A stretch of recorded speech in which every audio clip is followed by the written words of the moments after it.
When you die, will you know your loved ones when you get to heaven? Will they know you? Will you recognize them?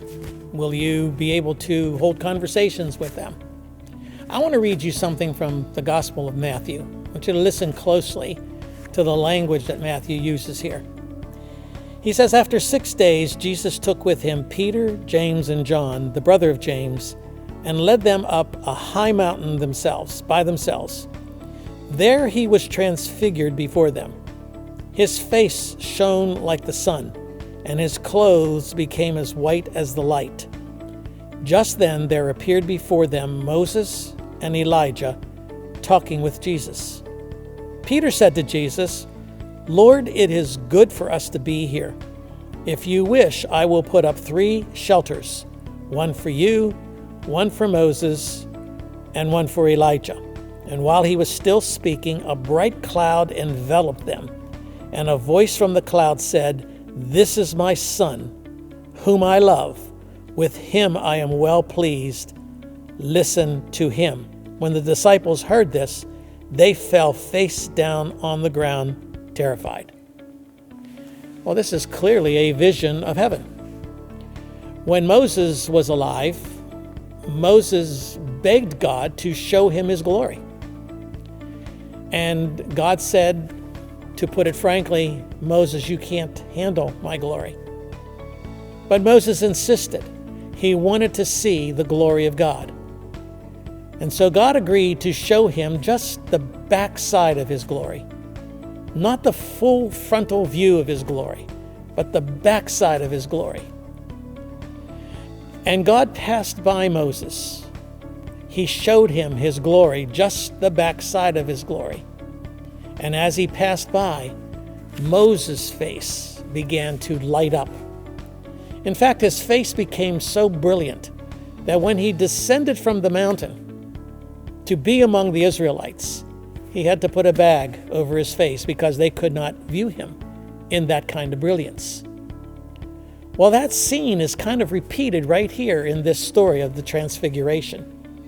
But what's interesting to me is that when Moses and Elijah appear, Peter, James, and John recognized them. They knew immediately who they were. Now, I like to say they had no Sunday school pictures of them. They had no artist renderings of them. They just knew because God had revealed to them that they were in the presence of His glory. And as such, they would have instant knowledge.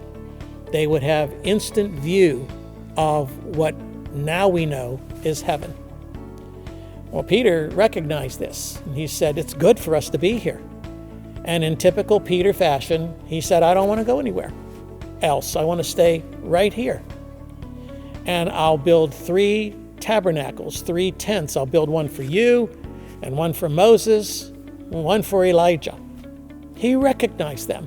He knew who they were, even though they were separated by hundreds and hundreds of years. You will recognize your loved ones. You will experience the knowledge of relationships that you've never even had. I like to tell mothers who have lost children. I like to say there are children in heaven you have never met. Mothers who have had miscarriages. Mothers who have had miscarriages they never even knew were miscarriages. Those children are congregating and waiting for you in heaven. And you will recognize them, and they will recognize you. Because heaven is a place where time and space and matter no longer are valid tools of separation.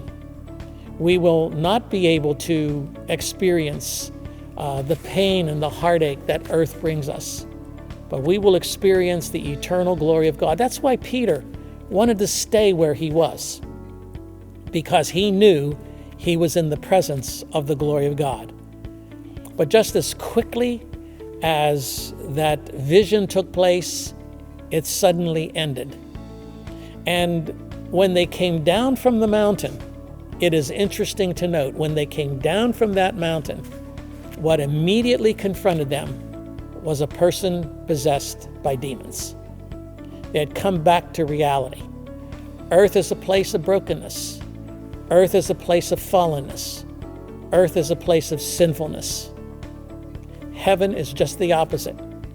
Heaven is where we experience the full glory of God. If Moses experienced only the backside of God's glory and had to wear a bag over his head, what will our glory look like when we are face to face with the eternal glory of God in this wonderful place He has built for us, a place where we will know our loved ones will know us, and we will experience the eternal pleasure of God's amazing grace and God's amazing glory.